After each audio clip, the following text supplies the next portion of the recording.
রাসূল সাল্লাল্লাহু আলাইহি ওয়াসাল্লামের আদর্শ, শ্রেষ্ঠ আদর্শ, এটা কারো কাছে অজানা নয়। কারণ তিনি শেষ নবী এবং আল্লাহ তাআলা তার রাসূলকে ভালোবেসেছেন এবং শেষ নবী বানিয়েছেন এবং সমস্ত নবীদের সর্দার বানিয়েছেন। আজকে আলোচনা করব রাসূল সাল্লাল্লাহু আলাইহি সাল্লামের দোয়ার কারণে অলৌকিক বৃষ্টি। তো রাসূল সাল্লাল্লাহু আলাইহি ওয়াসাল্লাম যখন ছোট ছিলেন তখনকার অলৌকিক বৃষ্টি হয়েছে, যে মক্কা নগরের মধ্যে আপনার দুর্ভিক্ষ দেখা দিয়েছে, প্রায় অনেক দিন যাবৎ বৃষ্টি হয় না। এরপরে তখন আবু তালেব ছিলেন, আব্দুল মুত্তালিব, রাসূল সাল্লাল্লাহু আলাইহি ওয়াসাল্লামের দাদা ইন্তেকাল করেছেন তার পূর্বেই, এবং সব দায় দায়িত্ব ছিল আবু তালেব এর কাছে। রাসূল সাল্লাল্লাহু আলাইহি সাল্লাম, শিশু নবী সাল্লাল্লাহু আলাইহি সাল্লাম তখন খুবই ছোট ছিলেন। আরবের কয়েকজন ব্যক্তি এসে বলল যে, আবু তালেব, আমরা অমুক দিন বৃষ্টির জন্য দোয়া করব, অমুক মাঠে তুমি আসবে। তখন এই ঘটনা শুনে আল্লাহ নবী সাল্লাল্লাহু আলাইহি সাল্লাম, শিশু নবী, তিনি আবু তালেব এর কাছে বললেন যে, চাচা, আমিও তোমার সাথে যাব, আমিও দোয়া করব, আমিও বৃষ্টির জন্য দোয়া করব।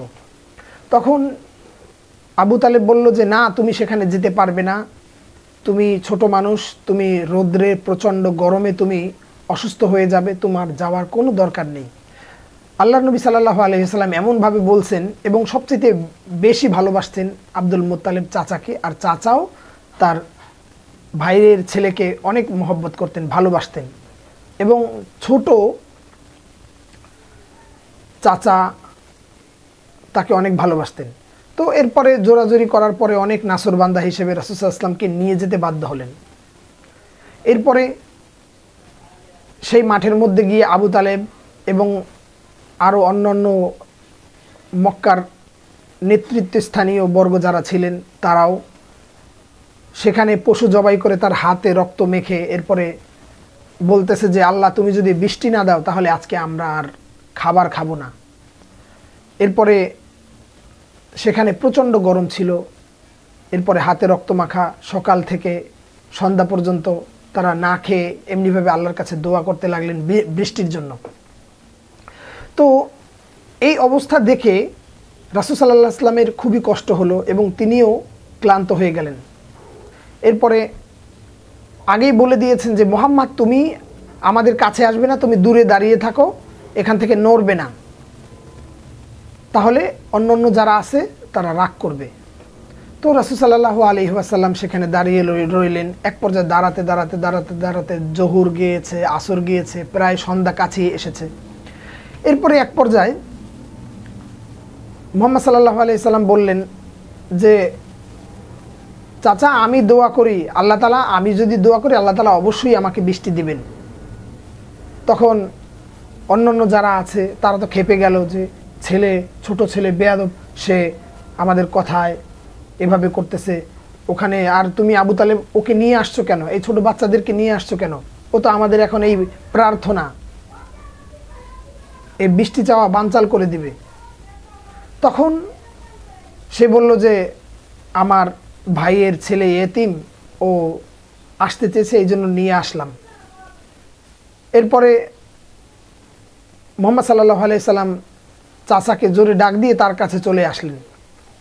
এরপরে বলতেছে যে, আবু তালেব বললেন যে, মুহাম্মদ, তুমি কি বলতে চাচ্ছ, তুমি কেন আসছো আমার কাছে, কেন আসছো? তখন সে বলতে লাগলো যে, চাচা, তোমার অবস্থান দেখে আমার খুব কষ্ট হচ্ছে, তুমি ঘামিয়ে গেছো, তোমার চেহারার মধ্যে বালি, আমি মুছে দেই, এই কথা বলতে আমি এসেছি। তখন বলতেছে, যাও মুহাম্মদ, ওখানে যাও, আর বলো তো তুমি কি করতে এসেছো? চাচা, আমি দোয়া করি, তাহলে অবশ্যই আল্লাহ তাআলা বৃষ্টি দিবেন। এখন অনেকে বলল যে, এই ছেলে আমাদের প্রার্থনা নষ্ট করে দেবে, ওর কারণেও বৃষ্টি নাও হতে পারে। আর কেউ বলতে লাগলো যে, ছোট মানুষ, হয়তো আল্লাহ তাআলা দিতেও পারে তার জন্য।